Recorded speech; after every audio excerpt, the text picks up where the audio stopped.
Welcome பண்ணிடும். நம்ம எல்லாரும் ப்ரிலிம்ஸ் அண்ட் மெயின்ஸ் கம்பைண்டாக தான் ப்ரிப்பேர் பண்ணணும். எப்பயுமே வந்து பார்த்திங்க அப்படின்னா கிளாஸஸ் போகும்போதும் சரி, டெஸ்ட் மீன்ஸ் நம்ம டெஸ்ட் ப்ரிப்பேர் பண்ணும்போதும் சரி, ஸோ நம்ம எப்படி பண்ணுவோம் அப்படின்னா ப்ரிலிம்ஸ் அண்ட் மெயின்ஸ் பேசிஸில் தான் பண்ணுவோம். ஸோ எப்பயுமே இது நார்மலாக பண்ணிகிட்ருக்கேன். பட் கிளாஸஸுமே வந்து பார்த்திங்க அப்படின்னா ப்ரிலிம்ஸ் அண்ட் மெயின்ஸ் பேசிஸில் தான் மோஸ்ட் ஆஃப் த கிளாஸஸ் வந்து நம்ம அட்டன் பண்ணுவோம். ஸோ மெயின்ஸ் கிளாஸஸ் அட்டன் பண்ணிட்டா நம்ம மெயின்ஸ் கொஷின் அட்ரஸ் பண்ணிட முடியுமா? ஸோ அதுக்கு நம்ம எப்படி பண்ணணும், ஒரு சில PYQs எடுத்து பார்த்து ஸோ எப்படியெல்லாம் நம்ம அதை அட்ரஸ் பண்ண முடியுமா அப்படிங்கிறத நம்ம வந்து நம்மளோட டெஸ்ட் பண்ணிக்கணும். ஸோ கண்டிப்பாக முடியாது. நான் இங்கே ரிசல்ட் சொல்லிடுறேன். ஏன்னா மெயின்ஸ் ஆன்சர் ரைட்டிங் வந்து பார்த்தீங்க அப்படின்னா it's not subjective, it's analytical. So it's analytical. நமக்கு வந்து ஒரு கண்டென்ட்டை எப்படி ப்ரெசென்ட் பண்ணுறது அப்படிங்கிறத வந்து நம்ம தெரிஞ்சுக்கணும். And most important thing is we must address the demand of the question. So அந்த கொஷின் என்ன கேட்டிருக்காங்க அப்படிங்கிறது நமக்கு தெரிஞ்சிருக்கணும். ஸோ ஃபர்ஸ்ட் ஆஃப் ஆல் அந்த கொஷினை வந்து புரிஞ்சுக்கிறதுல நமக்கு வந்து ஒரு பெரிய பார்ட் இருக்குது. ஸோ UPSC லாங்குவேஜ் அப்படிங்கிறது வந்து ரொம்பவுமே ஒரு ஹை லெவல் லாங்குவேஜ். ஸோ மற்றவங்க மீன்ஸ் நார்மலாக வந்து இட்ஸ் காமன் லாங்குவேஜ் அப்படிலாம் கிடையாது. ஸோ அவங்க யூஸ் பண்ணுற வேர்ட்ஸ் வந்து ரொம்ப டெக்னிக்கலாக இருக்கும். அந்த வேர்ட்ஸை நம்ம வந்து பார்த்தீங்க அப்படின்னா புரிஞ்சுக்கணும். அதுக்கு கண்டிப்பாக நம்ம என்ன பண்ணியிருக்கணும், அதுக்கு முன்னாடியே வந்து அதுக்கு நம்ம ப்ராக்டிஸ் பண்ணியிருக்கணும். ஸோ ப்ரிலிம்ஸ் ஆகட்டும் சரி, மெயின்ஸ் ஆகட்டும் சரி, டேரெக்டாக போய் யாரும் எக்ஸாம் எழுத போகிறது. நம்ம என்ன பண்ணுவோம், SES கண்டிப்பாக எழுதி பார்த்துட்டு தான் நம்ம மெயின்ஸோ ப்ரிலிம்ஸோ கொடுக்க போகிறோம். ஸோ அந்த ஆஸ்பெக்டில் வந்து நாம் என்ன பண்ண போகிறோம் அப்படின்னா மெயின்ஸ் ஆன்சர் ரைட்டிங் செஷன்ஸை தான் நம்ம இப்போ பார்க்க போகிறோம். So mains answer writing sessions மூலமா நமக்கு என்னென்ன பெனிஃபிட்ஸ், அதாவது உங்களுக்கு என்னென்ன பெனிஃபிட்ஸ் கிடைக்குன்னா, ஒரு கண்டென்ட், ஒரு கொஷின், அந்த கொஷின் எப்படி அட்ரஸ் பண்ணணும், நமக்கு தெரிஞ்ச கண்டென்ட்டை எப்படி ப்ரொடியூஸ் பண்ணணும், ப்ரெசென்ட் பண்ணணும், அதுக்கடுத்து எங்கெங்கெல்லாம் நம்ம வந்து அட்ரஸ் பண்ணணும். நமக்கு லேக்குனஸ் இருக்கும். கண்டிப்பாக வந்து பார்த்திங்க அப்படின்னா எல்லாருமே வந்து ஒரு ஆன்சர் பர்ஃபெக்டாக எழுத முடியாது. So most of the people வந்து பார்த்திங்க அப்படின்னா எழுதினாலும் ஸோ ப்ரெசன்டேஷன் எப்படி ப்ரெசென்ட் பண்ணுறோம் அப்படிங்கிறதுலே ரொம்பவும் முக்கியம். ஸோ அதனால் வந்து பார்த்திங்க அப்படின்னா presentation and put forthing the points, அந்த பாயிண்ட்ஸ் எப்படி நம்ம அலைன் பண்ணி கொண்டு போகிறோம் அப்படிங்கிறதுமே ரொம்ப ரொம்ப முக்கியம். ஸோ இதுக்காக தான் வந்து பார்த்திங்க அப்படின்னா மெயின்ஸ் ஆன்சர் ரைட்டிங் அப்படிங்கிறது ரொம்பவுமே முக்கியமான ஒரு விஷயம். ஸோ அதான் நம்ம பார்க்க போகிறோம். Starting with polity. So polity ரொம்ப இம்பார்ட்டண்டான சப்ஜெக்ட். ஸோ ப்ரிலிம்ஸ்லையும் மேக்ஸிமம் கொஷின்ஸ் வந்து பாலிட்டி அண்ட் எக்கனாமிக்லேருந்து தான் வரும். மெயின்ஸில் வந்து பார்த்திங்க அப்படின்னா பேப்பர் 2 வந்து பார்த்திங்கன்னா பாலிட்டி அண்ட் ஐயா அண்ட் சோஷியல் ஜஸ்டிஸ்.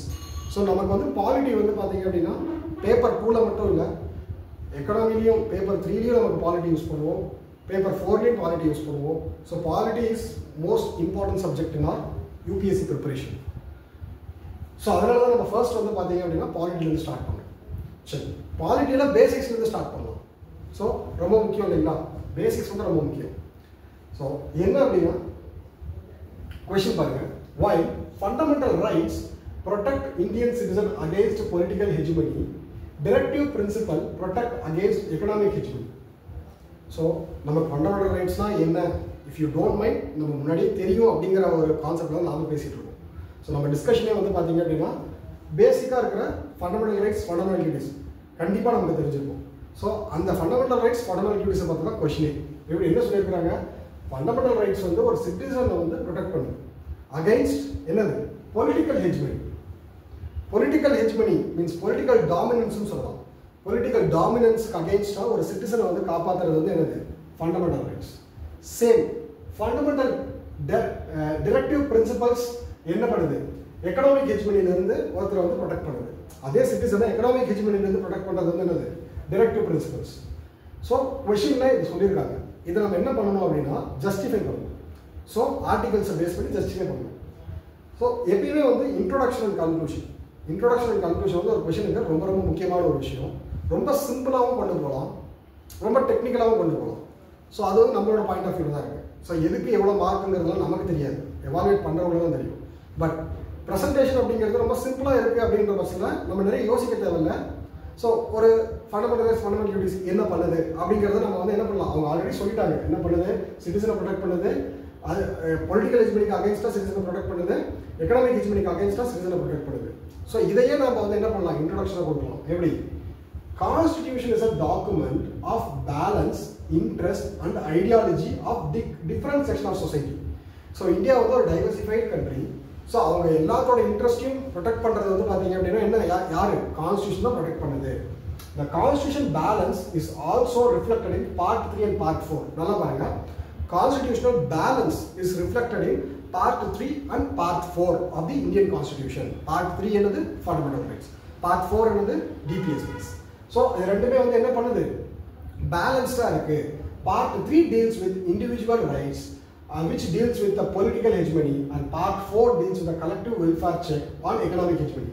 So நம்ம இப்போ இதுல ரெண்டு வேர்ட் தான் ஆட் பண்ணியிருக்கோம், மற்ற அந்த கொஸ்டின் அப்படியே எழுதியிருக்கோம். ஸோ பார்ட் 3னா என்ன, பார்ட் 4னா என்ன அப்படிங்கிறது வந்து நமக்கு தெரிஞ்சிருக்கணும். So part 3 is a fundamental rights and part 4 is a DPSP அப்படிங்கிறது கண்டிப்பாக நமக்கு தெரிஞ்சிருக்கணும். ஸோ அது தெரிஞ்சிருக்கிற பட்சத்தில் அதை நம்ம இன்ட்ரோடக்ஷனில் எப்படி ப்ரெசென்ட் பண்ணுறோம் அப்படிங்கிறது முக்கியம். ஸோ ரொம்ப ஈஸியான இன்ட்ரோடக்ஷன். ஓகேங்களா? நெக்ஸ்ட். ஸோ நெக்ஸ்ட் வந்து பார்த்தீங்க அப்படின்னா fundamental rights protects Indian citizen against political Islam. அதுதான் நம்ம ஃபர்ஸ்ட் டாபிக் எடுத்துக்கணும். Fundamental rights protects Indian citizen against political Islam. So எப்படியெல்லாம் ப்ரொடெக்ட் பண்ணுது, நம்ம இன்னும் ஈஸியாக ஆகிறதுக்காக செக்மெண்ட் வைஸாக பிரிச்சுக்கிறோம். எப்படி பிரிக்கிறோம்? Discrimination, prevents against discrimination, prevents arbitrary action, uphold judicial oversight, ensuring democratic participation, ensuring equality. So எதுவுமே புரியல அப்படின்னா நான் ஜஸ்ட் என்ன பண்ணேன் அப்படின்னா எப்படி எல்லாம் நம்ம பிரிக்க போகிறோம் தான் சொன்னேன். நம்ம இதுக்கப்புறம் தான் டிஸ்கஷனே பண்ண போகிறோம். ஸோ ஃபர்ஸ்ட் வந்து பார்த்தீங்கன்னா ஃபண்டமெண்டல் ரைட்ஸ் அப்படிங்கிறது என்ன, ஒரு சிட்டிசனுக்கு ஸ்டேட்க்கு அகைன்ஸ்டாக ப்ரொவைட் பண்ணியிருக்கிற ரைட்ஸ் தான் ஃபண்டமெண்டல் ரைட்ஸ். ஸ்டேட்க்கு அகைன்ஸ்டாக ஒரு சிட்டிசனுக்கு ப்ரொவைட் பண்ணியிருக்கிற ரைட்ஸ் தான் வந்து என்னது, ஃபண்டமெண்டல் ரைட்ஸ். ஸோ இது வந்து எல்லா இந்தியன் சிட்டிசன்ஸ்க்கும் உண்டு. So fundamental rights is applicable to all Indian citizens. ஓகேங்களா? ஸோ எதுக்காக, அவங்களோட இண்டிவிஜுவல் ரைட்டை வந்து ப்ரொடெக்ட் பண்ணுறதுக்காக தான் இந்த fundamental rights. So first part என்ன பண்ணுது அப்படின்னா ப்ரிவென்ட்ஸ் டிஸ்கிரிமினேஷன். டிஸ்கிரிமினேஷன் என்னது?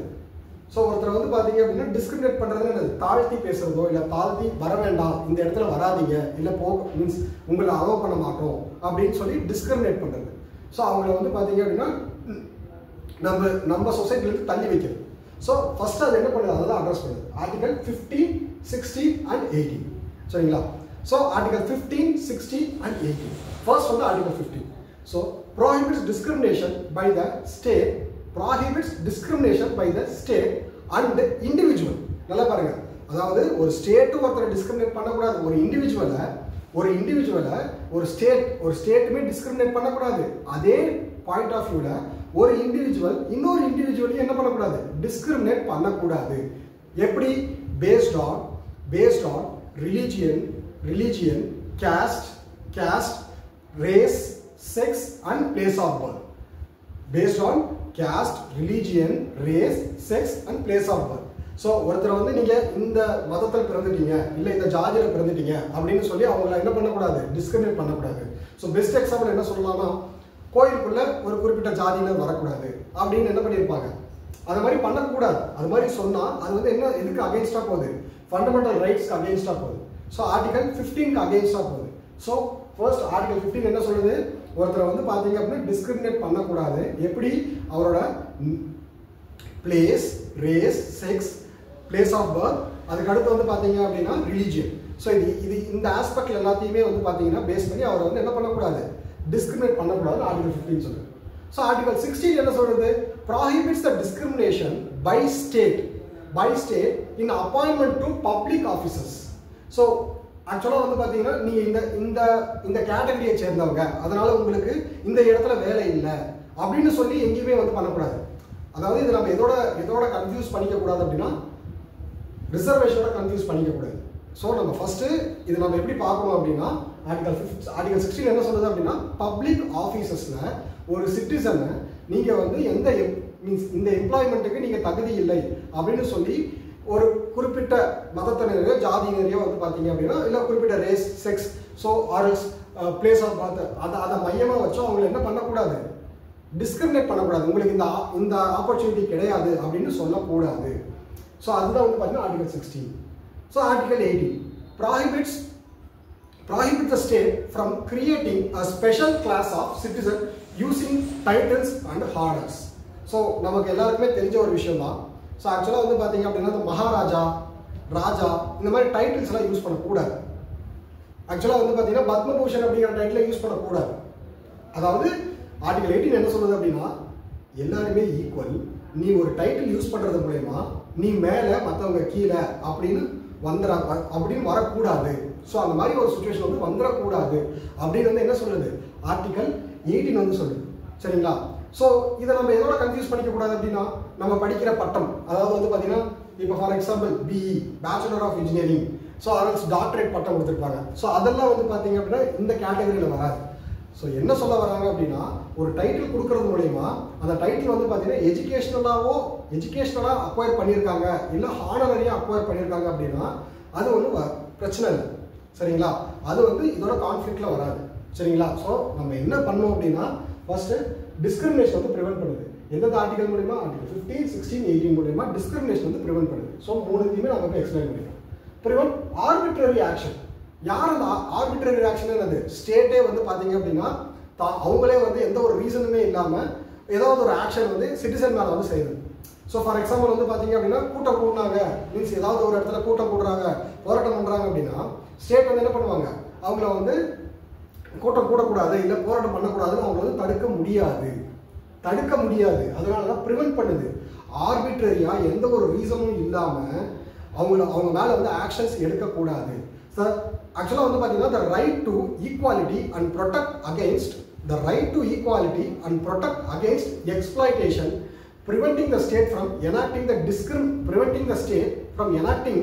the discriminatory policy or engaging in oppressive practices. So இந்த ஆக்சுவலாக வந்து பார்த்தீங்க அப்படின்னா ஒரு ஸ்டேட் வந்து பார்த்தீங்க அப்படின்னா யார் ஒருத்தரையும் வந்து என்ன பண்ணக்கூடாது, நீங்கள் இதை செய்யக்கூடாது, ஒரு சிட்டிசன் வந்து இது செய்யக்கூடாது அப்படின்னு சொல்லிடக்கூடாது. ஸோ அதுக்கு தான் என்ன சொல்கிறோம் அப்படின்னா ஆர்டிகல் 23, 27, 20, 22. ஸோ நீங்கள் வந்து கேட்கலாம் ஆர்டிகல் 22 ஃபர்ஸ்ட் எழுதி 23 செகண்ட் எழுதி 20 மீன்ஸ் இந்த குரோனாலஜியை நீங்கள் ஏன் எழுதலை அப்படின்னா அதுதான் ப்ரெசன்டேஷன். ஸோ ஃபர்ஸ்ட் வந்து பார்த்தீங்க அப்படின்னா ஆர்டிகல் 23 என்ன பண்ணுது, prohibits human trafficking and forced labour. So அதுதான் வந்து ஆர்பிட்ரரி ஆக்ஷன். ஆக்சுவலாக யார் ஒருத்தரும் வந்து நம்மளை வந்து என்ன பண்ண முடியாது. ஆர்டிகல் 23 என்ன சொல்லுது, ஸோ ஹியூமன் டிராஃபிக்கிங்கும் ஃபோர்ஸ் லேபரும் வந்து பண்ணக்கூடாது, அது பண்ணால் சட்டத்துக்கு அகேன்ஸ்டான ஒரு விஷயம் அப்படின்னு சொல்கிறாங்க. அப்போது இதுதான் ரொம்ப இம்பார்ட்டண்டான பாயிண்ட். ஸோ இம்பார்ட்டன்ஸை பொறுத்து நம்ம என்ன பண்ணணும், பாயிண்ட்டை புட் ஃபோர்த் பண்ணணும். ஸோ அதனால தான் ஆர்டிகல் 23 வந்து பார்த்தீங்க அப்படின்னா ஃபர்ஸ்ட் போட்டிருக்கோம். ஸோ ஆர்டிகல் 23க்கு அப்புறம் வந்து பார்த்தீங்கன்னா prohibits the imposition of taxes specifically for promoting any religion. ஆக்சுவலாக ஸோ ஃபர்ஸ்டெல்லாம் வந்து பார்த்தீங்க அப்படின்னா இந்த பிரிட்டிஷ் பீரியட்ல எல்லாமே நம்ம வந்து அதாவது முதல் பீரியடில் ஜிசியா டேக்ஸ் இருந்துச்சு. ஸோ நிறைய ரிலீஜியஸ் டேக்ஸ் வந்து நிறைய இருந்துச்சு. ஸோ ஒரு ரிலீஜியனை நீங்கள் ஃபாலோ பண்ணணும் அப்படின்னா நீங்கள் டேக்ஸ் கட்டணும் அப்படின்ற மாதிரி கான்செப்ட்ஸ்லாம் இருந்துச்சு. ஸோ அந்த மாதிரி எந்த ஒரு கான்செப்டும் இந்தியாவில் வந்து ஃபாலோ பண்ணக்கூடாது அப்படிங்கிறதுக்காக தான் ஆர்டிகல் 27 வந்து சொல்கிறோம். ஒரு prohibits imposition of taxes specifically for promoting any religion. அதுதான் வந்து பார்த்தீங்கன்னா ஆர்டிகல் 27. ஓகேங்களா? ஸோ அதுக்கு அடுத்து article 20 protect against arbitrary conviction. So ஒரு ஸ்டேட் வந்து ஒரு சிட்டிசனை ஃபோர்ஸ் பண்ணி கன்விக்ட் பண்ணக்கூடாது. ஏதாவது ஒரு தப்பு செஞ்சுட்ட, ஆமாம் நீ தப்பு செஞ்சுட்ட அப்படின்னு சொல்லி எந்த ஒரு ப்ராப்பர் ஒரு எவிடன்ஸ் இல்லாமல் ஃபோர்ஸபுளாக கன்விக்ட் பண்ணக்கூடாது. ஸோ ஃபோர்ஸ் ஆர்பிட்ரரி கன்விக்ஷன் வந்து பார்த்தீங்க அப்படின்னா இப்போ ஃபார் எக்ஸாம்பிள் நம்ம ஜென்ரலாக சினிமாலெல்லாம் பார்த்துருப்போம், என்னது ஒருத்தர் அரெஸ்ட் பண்ணி அவங்க மேலே வந்து பார்த்தீங்கன்னா கேஸ் போடுங்க அப்படின்னு சொல்லிட்டு அந்த மாதிரிலாம் போட்டுற முடியாது. ஸோ ஆர்டிகல் 20 வந்து அதுலேருந்து ஒரு சிட்டிசன் வந்து காப்பாற்றுது. ஸோ எந்த ஒரு ப்ராப்பரான எவிடன்ஸோ ரீசனோ இல்லாமல் ஒருத்தரை வந்து அரெஸ்ட் பண்ணக்கூடாது. அதுதான் வந்து ஆர்டிகல் 20. ஆர்டிகல் 20 வந்து என்ன பண்ணுது, protect against the arbitrary conviction. ஒருத்தர் வந்து நீங்கள் தப்பு செய்யாமல் செஞ்ச நீ ஒத்துக்க அப்படின்னு சொல்லி ஃபோர்ஸ் பண்ணக்கூடாது. அதுதான் வந்து பார்த்தீங்கன்னா ஆர்டிகல் 20 சொல்லுது. ஸோ அதுக்கு அடுத்து protects against the wrongful arrest. தப்பான மீன்ஸ் செய்யாத தப்புக்கு வந்து பார்த்தீங்கன்னா அரெஸ்ட் பண்ணக்கூடாது. அதுதான் வந்து ஆர்டிகல் 22 வந்து சொல்லுது. ஸோ இதெல்லாம் நான் இப்போ சொன்னது எல்லாமே ஒரே கான்செப்டில் வரும். ஸ்டேட் வந்து ஆர்பிட்ரரியாக அவங்க எதையுமே செஞ்சிட முடியாது. இதுக்கு முன்னாடி டிஸ்கிரிமினேட் பண்ண முடியாது. ஸோ டிஸ்கிரிமினேஷன் வந்து பார்த்தீங்க அப்படின்னா இண்டிவிஜுவலுக்கும் அப்ளை ஆகும், ஸ்டேட்டுக்கும் அப்ளை ஆகும்.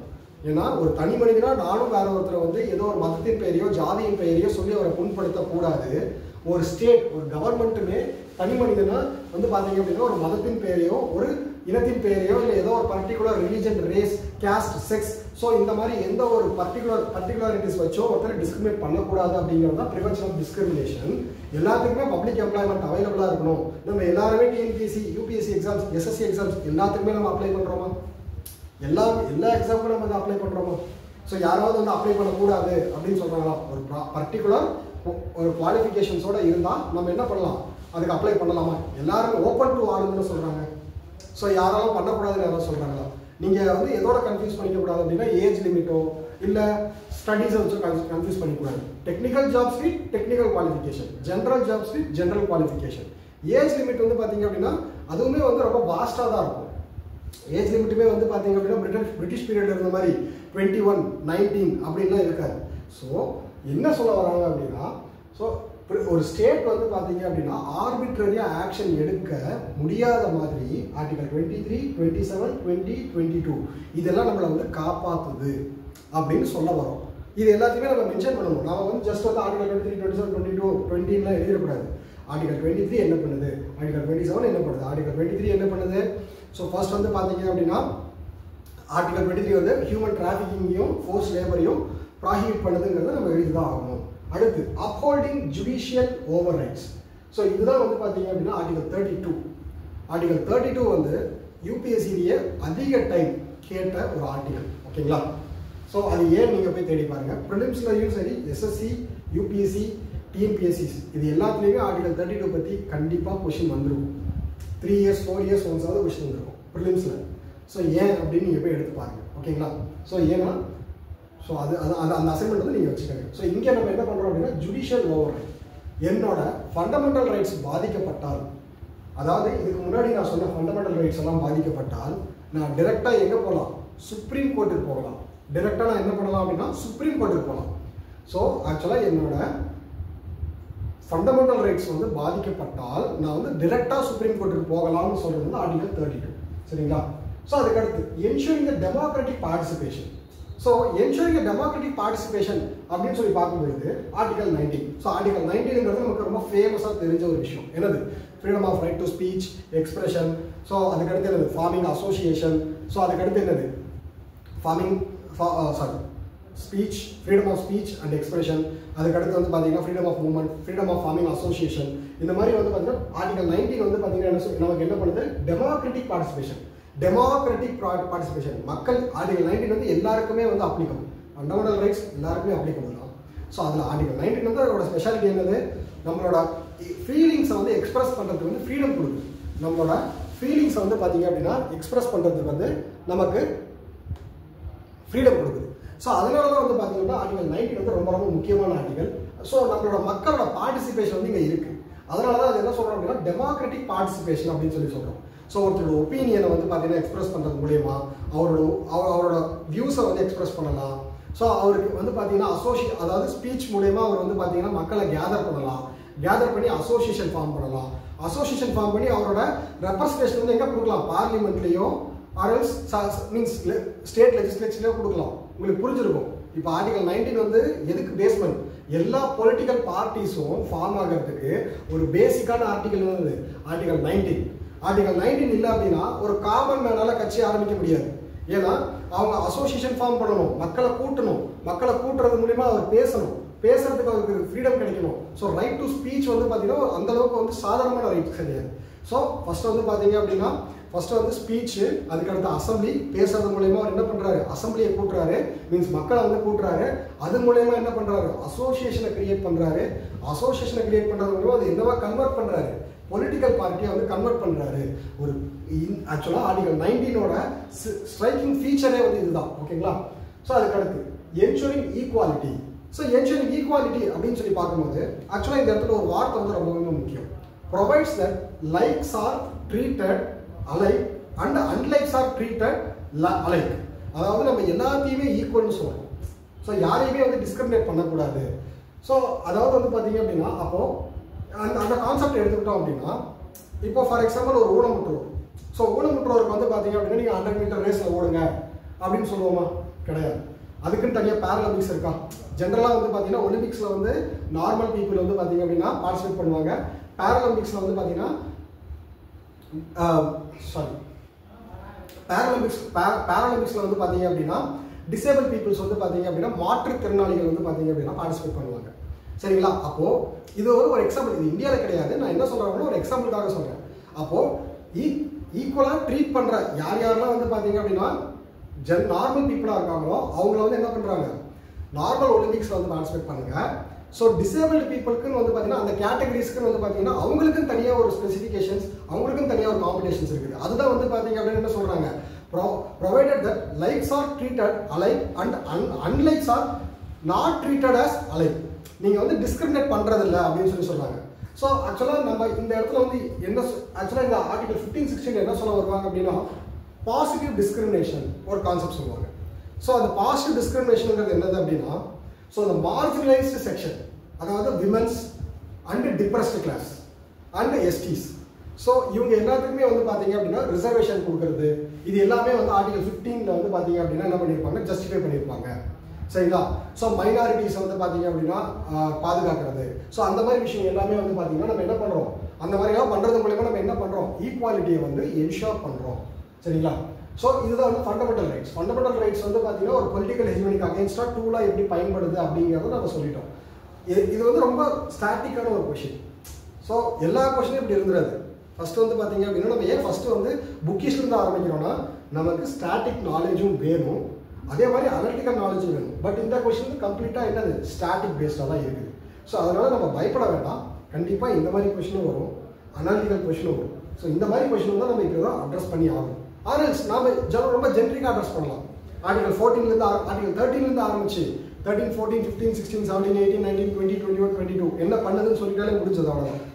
ஸோ அதெல்லாம் சொன்ன ஃபண்டமெண்டல் ரைட்ஸ் வந்து பார்த்தீங்க அப்படின்னா ஒரு பொலிட்டிக்கல் ஹெஜ்மனிக்கு அகேன்ஸ்டாக என்ன எப்படி செயல்படுது அப்படிங்கிறத லைன் பை லைனாக ஒரு ஆர்டிகலாக கூட மென்ஷன் பண்ணலாம். ஸோ நான் வந்து என்ன பண்ணியிருக்கேன் அப்படின்னா ஒரு செக்மெண்ட்டாக பிரிஞ்சிருக்கேன். டிஸ்கிரிமினேஷன் அகேன்ஸ்டா, ஆர்பிட்ரரி ஆக்ஷன் அகேன்ஸ்டா, ஜுடிஷியல் ஓவர்ரீச் அகேன்ஸ்டா, டெமோக்ராட்டிக் பார்ட்டிசிபேஷன் அகேன்ஸ்டா, ஈக்குவாலிட்டிக்கு அகேன்ஸ்டா. ஸோ மீன்ஸ் ஈக்குவாலிட்டிக்கு என்ஷோர் பண்ணுற மாதிரி என்னென்ன ஆர்டிகல்ஸ்லாம் இருக்குது அப்படின்னு சொல்லி. ஓகே, ஸோ நெக்ஸ்ட் வந்து டிரெக்டிவ் பிரின்சிபல்ஸ்.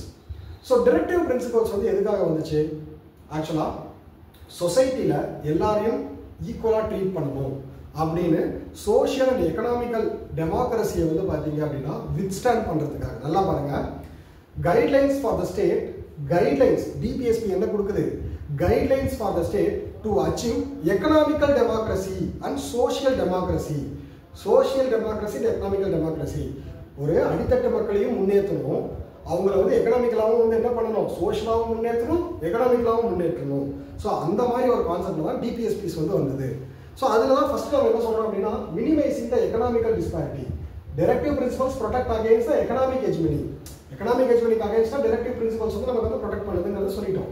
ஸோ அந்த ஃபஸ்ட் பாயிண்ட் என்னது, minimising economic disparity. So economic disparity அப்படின்னு சொல்லி பார்க்கும்போது ஒருத்தர்கிட்ட அதிகமான சொத்தை கான்சென்ட்ரேட் பண்ணுறத வந்து பார்த்தீங்க அப்படின்னா ப்ரிவென்ட் பண்ணுதுன்னு சொல்கிறாங்க.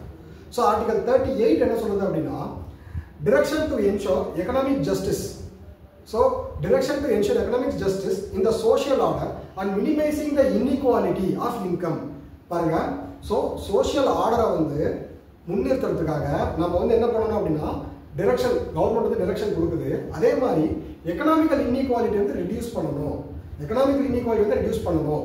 ஸோ அந்த இன்கம் டிஸ்பாரிட்டியை வந்து அட்ரஸ் பண்ணுறதுக்காக தான் வந்து பார்த்தீங்கன்னா ஆர்டிகல் 38 வந்து சொல்லுது. ஸோ அதுக்கடுத்து equal pay to the equal work. So அதுதான் வந்து பார்த்தீங்கன்னா ஆர்டிகல் 39D சொல்லுது. ஸோ ரொம்ப முக்கியமான ஆர்டிகல், ரொம்ப முக்கியமான ஆர்டிகல் ஆர்டிகல் 39D. ஸோ அது என்ன சொல்லுது, equal pay for equal work. So அதுக்கடுத்து வந்து பார்த்தீங்கன்னா ஆர்டிகல் 39C. அதை விட இது ரொம்ப முக்கியம் என்னன்னா prevention and concentration of the வெல்த்தை வந்து அதாவது ப்ரிவென்ட் பண்ணும். சாரி, கான்சன்ட்ரேஷன் ஆஃப் வெல்த்தை வந்து பார்த்தீங்க அப்படின்னா ப்ரிவென்ட் பண்ணும். தனி ஒரு மனிதன்கிட்ட அதிகமான சொத்து சேராமல் வந்து பார்த்தீங்க அப்படின்னா பார்த்துப்போம். ஸோ அதே நேரத்தில் அதாவது வந்து பார்த்தீங்க அப்படின்னா ரீடிஸ்ட்ரிபியூட் பண்ணும் மக்களுக்கு வந்து, ஏழை மக்களுக்கு வந்து பார்த்தீங்க அப்படின்னா அந்த so redistribution of the acquired resource. இப்போ ஃபார் எக்ஸாம்பிள் ஏதாவது ஜமீன்தாரி அபாலிஷன் ஆக்ட் எடுத்துக்கலாம். That is the best example. என்னன்னா பிரிட்டிஷ் பீரியடில் ஜமீன்தாரிஸ் வந்து பார்த்தீங்க அப்படின்னா அவங்க எல்லாமே அவங்களுக்கு கீழே நிறைய நிலத்தை வச்சுருந்தாங்க. அது மூலயமா அவங்கள வந்து பார்த்தீங்கன்னா அவங்களுக்கு கீழே இருக்கிற ஃபார்மர்ஸை வந்து பார்த்தீங்கன்னா வேலைக்காரங்களா ஜஸ்ட் லேபர்ஸ் அப்படி தான் யூஸ் பண்ணிட்டு இருந்தாங்க. ஜமீன்தாரி அபாலிஷன் ஆக்ட் மூலமா என்ன பண்ணாங்க, ஜமீன்தார்ஸ் இதுக்கப்புறம் இருக்கக்கூடாது, அது மூலமா லேண்ட் சீலிங் ஆக்ட்னு ஒன்று கொண்டு வந்தாங்க. ஒரு தனி நபர் இந்த ஏக்கராக்கு மேலே லேண்ட் வச்சுக்க கூடாதுன்னு சொன்னாங்க. அப்போ ரிமைனிங் இருக்கிற லேண்ட் என்ன பண்ணாங்க, வாங்கி இல்லாதவங்களுக்கு கொடுத்தாங்க. ரீடிஸ்ட்ரிபியூஷன், இப்போ ஒருத்தர்கிட்ட கான்சன்ட்ரேஷன் ஆஃப் த வெல்த்தையும் ப்ரிவென்ட் பண்ண மாதிரி ஆச்சு, இல்லாதவங்களுக்கு அதுலேருந்து பகிர்ந்து கொடுத்த மாதிரி ஆச்சு. ஸோ அதனால தான் வந்து பார்த்தீங்க அப்படின்னா நமக்கு வந்து ஆர்டிகல் 39C வந்து ரொம்ப ரொம்ப முக்கியமான ஆர்டிகல். ஓகேங்களா? So 38, 39D, 39C. ஸோ இது என்ன, இதுக்கு அடுத்து வந்து பார்த்தீங்க அப்படின்னா protecting from economical exploitation. So economical exploitation அப்படின்னு சொல்லி பார்க்கும்போது ஆக்சுவலாக protection the childrens and youths, நல்லா பாருங்க, childrens and youths from exploiting on the economical guidelines for economical gain. Article 39E என்ன சொல்லுதுன்னா, யூத்ஸையும் சில்ட்ரன்ஸையும் நீங்க வந்து என்ன பண்ணக்கூடாது, எக்கனாமிக்கலா எக்ஸ்ப்ளாய்ட் பண்ணக்கூடாது அப்படின்னு சொல்லி என்ன சொல்லுது நமக்கு ஆர்டிகல் 39C சொல்லுது. ஓகேங்களா? ஸோ ஆர்டிகல் 39C வந்து சொல்லுது. அதுக்கு அடுத்து வந்து பாத்தீங்க அப்படின்னா ஆர்டிகல் 43 சாரி 39E சொல்லுது. ஆர்டிகல் 39E வந்து என்ன 39E என்ன சொல்லுது அப்படின்னா, நமக்கு வந்து protection of childrens and youths from exploitation for economical gains. So ஒருத்தர் வந்து எக்ஸ்ப்ளாய்ட் பண்ணக்கூடாது. நீங்கள் வந்து ஒருத்தருக்கு வேலை கொடுக்கலாம். இப்போ இதுதான் வந்து பார்த்தீங்க அப்படின்னா அந்த 8 hours ஜாப், 12 hours ஜாப் அப்படின்னு சொல்லி சொல்றது. ஒருத்தர் வந்து 10 மணி நேரத்துக்கு மேலே வேலை வாங்கக்கூடாது, ஒருத்தர் வந்து 8 மணி நேரத்துக்கு மேலே வேலை வாங்கக்கூடாது. அதனால தான் நம்ம லேபர் லா வந்து இம்போஸ் பண்ணும்போது அவ்வளோ எதிர்ப்பே வந்துச்சு. அதாவது அதில் வந்து ஒரு ப்ரொவிஷன்ஸ் வந்து மென்ஷன் பண்ணியிருந்தாங்க. என்ன, 48 மணி நேரம் ஒருத்தர் வந்து கண்டினியூஸாக வேலை வாங்கலாம் அப்படின்னு சொல்லி ஒரு ப்ரொவிஷன் வந்து மென்ஷன் பண்ணியிருந்தாங்க. அதனால தான் அந்த லேபர் லா வந்து ஒரு செக்ஷன் ஆஃப் பீப்புள் லேபர்ஸ் வந்து பார்த்தீங்கன்னா ரொம்ப ஸ்ட்ராங்காக ஆப்போஸ் பண்ணதுக்கு ரீசன் வந்து பார்த்தீங்க அப்படின்னா இதுதான். ஸோ என்னது, ஸோ ஒருத்தர் வந்து பார்த்தீங்க அப்படின்னா எக்ஸ்ப்ளாய்ட் பண்ணக்கூடாது இந்த மீன்ஸ் ஆஃப் ஒர்க். ஓகேங்களா? ஸோ அதுக்கு அடுத்து securing a living wages and decent standard of living for all workers, அதுதான் 43. ஸோ நான் ஒருத்தர் வேலை செய்கிறாங்க அப்படின்னா அவங்களுக்கு வந்து ஒரு டீசன்ட் பேவும் கொடுக்கணும். அதுக்கேற்ற மாதிரி வந்து ஸ்டேட் வந்து என்ன பண்ணணும், ஒரு ஸ்டாண்டர்ட் லிவிங் குவாலிட்டியை வந்து பார்த்தீங்க அப்படின்னா ஸ்டாண்டர்ட்ஸை வந்து பார்த்தீங்கன்னா நம்ம வந்து கொடுக்கணும். ஸ்டேட் வந்து யாருக்கு கொடுக்கணும், சிட்டிசன் வந்து கொடுக்கணும். அதுதான் வந்து பார்த்தீங்கன்னா ஆர்டிகல் 43. So article 43. ஸோ அதுக்கு அடுத்து இன்னும் ரொம்ப முக்கியமான ஒரு விஷயம் இதுதான் வந்து participation of labours in management of the industries. இது மூலயமா என்ன பண்றாங்க, லேபர்ஸை வந்து இண்டஸ்ட்ரீஸோட ஷேர் ஹோல்டராக கொண்டு வராங்க. ஷேர் ஹோல்டர் என்னது, ஒன் ஆஃப் த ஓனராக கொண்டு வராங்க. ஸோ அதனால ஆர்டிகல் 43 வந்து பார்த்தீங்கன்னா என்ன பண்ணுது, ஒருத்தரை எக்கனாமிக்கலாக எக்ஸ்ப்ளாய்ட் பண்ணுறது வந்து பாதுகாக்குது. ஸோ அதுக்கு அடுத்து ப்ரொவைடிங் ஆப்பர்ச்சுனிட்டிஸ் ஆர்டிகல் 41. சரிங்களா? ஆர்டிகல் 41 என்ன பண்ணுது அப்படின்னா ரைட் டு ஒர்க், ரொம்ப முக்கியம். ரைட் டு ஒர்க் வந்து எங்கே வருதுன்னா ஆர்டிகல் 41 தான் வருது. ஓகேங்களா? Right to work, education and public assistance in the case of employment and sickness. So இதை நம்ம எதோட கனெக்ட் பண்ணலாம் அப்படின்னா, இப்போ நமக்கு வந்து பார்த்தீங்க அப்படின்னா 1000 ரூபா மகளிர் உதவித்தொகை 1000 ரூபா கொடுக்குறாங்களா? ஸோ அதை வந்து பார்த்தீங்க அப்படின்னா ஆர்டிகல் 41 நம்ம கனெக்ட் பண்ணலாம். ஏன்னா அது எதுக்காக கொடுக்குறாங்க, ஸோ அன்எம்ப்ளாய்மெண்ட்டாக இருக்கிறாங்க. ஸோ அதே மாதிரி வந்து அவங்களோட வாழ்க்கை தரத்தை வந்து உயர்த்தணும். ஸோ அது மட்டும் இல்லாமல் வந்து பார்த்தீங்க அப்படின்னா உங்களுக்கு right to work, right to education and right to public assistance. So மகளிருக்கு வந்து பார்த்தீங்கன்னா இலவச பஸ் பயணம் கொடுக்குறாங்க இல்லையா, அது எல்லாமே வந்து பார்த்தீங்க அப்படின்னா நமக்கு ஆர்டிகல் 41 வந்து வந்துடும். சரி, ஆர்டிகல் 41 வந்து வந்துடும். ஆர்டிகல் 46 என்ன பண்ணுது, education and economic interest of weaker section. So weaker செக்ஷனோட எஜுகேஷனையும் அவங்களோட எக்கனாமிக் இன்ட்ரெஸ்ட்டையும் ப்ரொவைட் பண்ணுறதுக்கு வந்து பார்த்தீங்கன்னா ஆர்டிகல் 46 வந்து பார்த்தீங்கன்னா கொடுக்குது. ஸோ அதுக்கு அடுத்து so guiding the legislation and policies. So guiding the legislation பாலிசிஸ்லாம் ஒன்றும் கிடையாது. ஆக்சுவலாக வந்து பார்த்தீங்கன்னா நமக்கு இந்த டிபிஎஸ்பி என்ன பண்ணுது, அந்த பாலிசிஸையும் லெஜிஸ்லேஷன்ஸையும் ஃபாலோ பண்ணுறதுக்கு ஒரு ப்ராப்பர் கைட்லைன்ஸாக இருக்குது. ஆக்சுவலாக இது எல்லாமே என்னது, ஒரு லெஜிஸ்லேஷன். இதெல்லாம் ஃபாலோ பண்ணுறதுக்கு வந்து டிபிஎஸ்பி வந்து பார்த்தீங்கன்னா ஒரு கைட்லைனாக இருக்குதுன்னு சொல்கிறாங்க. அவ்வளோதான். ஸோ இது எப்படி கன்க்ளூட் பண்ணலாம் அப்படின்னா, ஸோ அவ்வளோதான் ஆன்சர். ஆக்சுவலாக வந்து பார்த்தீங்கன்னா minimising economic disparity article 38, 39D, 39C. நான் திரும்பவும் சொல்கிறேன், ஏன் 39D முன்னாடி 39C பின்னாடி அப்படின்னா, ஸோ அந்த மாதிரி பிளேஸ் பண்ணும்பொழுது நமக்கு வந்து பார்த்தீங்க அப்படின்னா ஒரு எட்ஜ் கிடைக்கும். ஸோ நம்ம பாட்டுக்கு லைனாக எழுதிடலாம். நான் சொன்னீங்களா, நீங்கள் டேரெக்டாக ஆர்டிகலாக போட்டு நீங்கள் எழுதிடலாம். ஆனால் அது வந்து உங்களுக்கு மார்க் ஃபெச் பண்ணாது. நம்ம ஒரு எட்ஜ் வாங்கணும் அப்படின்னா இந்த மாதிரி ஒரு பிளேஸ்மெண்ட் கொடுத்தா தான் நமக்கு வந்து பார்த்தீங்க அப்படின்னா ஒரு எட்ஜ் கிடைக்கும். So protection off from economical exploitation article 39E, 43, 43A, providing opportunities article 40, 46, guiding the legislation and policies. So இதை நம்ம எப்படி கன்க்ளூட் பண்ணலாம், ஆக்சுவலாக டஸ்லேயே வந்து கொஷினே வந்து டிபிஎஸ்பியும் ஃபண்டமெண்டல் ரைட்ஸும் தான். இதை பற்றி தான் ஜஸ்ட் ஜென்ரிக்காக டெஃபினேஷன் கேட்டிருக்காங்க. ஸோ அந்த ஆஸ்பெக்டில் வந்து பார்த்தீங்க அப்படின்னா conclusion, DPSP and fundamental rights are two sides of single coin. So ரெண்டு சைடு ஆஃப் ஒரு காயினோட ரெண்டு சைடு தான் வந்து என்னது, fundamental rights and DPSPs. So இதை நம்ம என்ன பண்ணணும், அந்த காயின் வந்து என்னது, அதுதான் டெமோக்ரஸி. டெமோக்ரஸிங்கிற காயினோட 2 ஃபேஸஸ் தான் என்னது, fundamental rights and fundamental duties. So இதில் வந்து இன்னொரு முக்கியமான விஷயம் நம்ம மென்ஷன் பண்ணோம் அப்படின்னா, மினர்வா மில்ஸ் கேஸ் வந்து நம்ம மென்ஷன் பண்ணலாம். ஸோ ஆக்சுவலாக வந்து பார்த்தீங்கன்னா மினர்வா மில்ஸ் கேஸில் என்ன சொல்லியிருப்பாங்கன்னா, டாக்ட்ரின் ஆஃப் ஹார்மோனியல் பேலன்ஸ் அதை பற்றி சொல்லியிருப்பாங்க. ஓகேங்களா? So doctrine of harmonial balance எதுக்கு, பார்ட் 3க்கும் பார்ட் 4க்கும் உண்டான ஹார்மோனியல் பேலன்ஸை பற்றி மினர்வா மில்ஸ் கேஸில் வந்து சொல்லியிருப்பாங்க. ஸோ அதை கூட நம்ம வந்து கன்க்ளூட் பண்ணிக்கலாம். டிபிஎஸ்பி வந்து பார்த்தீங்கன்னா ஒரு காயினோட 2 face, sorry DPSP and fundamental rights வந்து ஒரு காயினோட ரெண்டு பக்கம். அது மட்டும் இல்லாமல் நமக்கு வந்து மினர்வா மில்ஸ் கேஸில் என்ன சொல்லியிருக்காங்க அப்படின்னா, அதாவது ஒரு ஹார்மோனல் பேலன்ஸ். ஸோ ஹார்மோனல் பேலன்ஸ்னால் நமக்கு வந்து பார்த்தீங்க அப்படின்னா ஒரு பேலன்ஸ்டாக கண்ட்ரியை வந்து ரன் பண்ணுறதுக்கு வந்து என்ன இருக்கணும், ஃபண்டமெண்டல் ரைட்ஸும் இருக்கணும், ஃபண்டமெண்டல் டியூட்டிஸும் இருக்கணும். ஸோ அதுதான் வந்து பார்த்தீங்கன்னா டாக்ட்ரின் ஆஃப் ஹார்மோனல் பேலன்ஸ் அப்படின்னு சொல்லி மினர்வா மில்ஸ் கேஸில் வந்து சொல்லியிருக்காங்க. ஸோ இதை ஒரு கேஸை நம்ம மென்ஷன் பண்ணும்போது அங்கேயும் நமக்கு வந்து ஒரு எட்ஜ் கிடைக்கும். ஸோ ஒரு கான்ஸ்டியூஷனல் வைஸாக நம்ம பாலிட்டியில் கொஸ்டின் வரும்போது நம்ம ஒரு கேஸை வந்து அட்ரஸ் பண்ணுறோம் அப்படின்னா நமக்கு அங்கே ஒரு எட்ஜ் கிடைக்கும். ஸோ ஃபஸ்ட்டு நம்ம ஜஸ்ட் ரிவைஸ் பண்ண போகிறோம். ஃபண்டமெண்டல் ரைட்ஸ் ஒரு பொலிட்டிக்கல் ஹெஜ்மனிக்கு அகேன்ஸ்டாக சிட்டிசனை வந்து ப்ரொடெக்ட் பண்ணுது. டிபிஎஸ்பி எக்கனாமிக்கல் ஹெஜ்மனிக்கு அகேன்ஸ்டாக ஒரு சிட்டிசனை வந்து ப்ரொடெக்ட் பண்ணுது. ஸோ ஃபர்ஸ்ட் வந்து ஒரு இன்ட்ரோடக்ஷன், கான்ஸ்டியூஷனை பற்றி ஒரு இன்ட்ரோடக்ஷன் கொடுத்துறோம். அதுக்கடுத்து ஃபண்டமெண்டல் ரைட்ஸ் அகேன்ஸ்ட் பொலிட்டிக்கல் ஹெஜ்மனினா prevent discrimination, Article 15, 16, 18, prevent arbitrary action, Article 23, 27, 22, 20, 22, upholding the judicial oversight, Article 32, so ensuring democratic participation, Article 19, ensuring the equality, Article 15 and 16, so DPSP minimizing the economical disparity, Article 38, 39D, 39C, protecting from the economical exploitation, Article 39E, 43, 43A, so providing the opportunities, 41 and 46. So, this is the conclusion. Yeah. Thank you.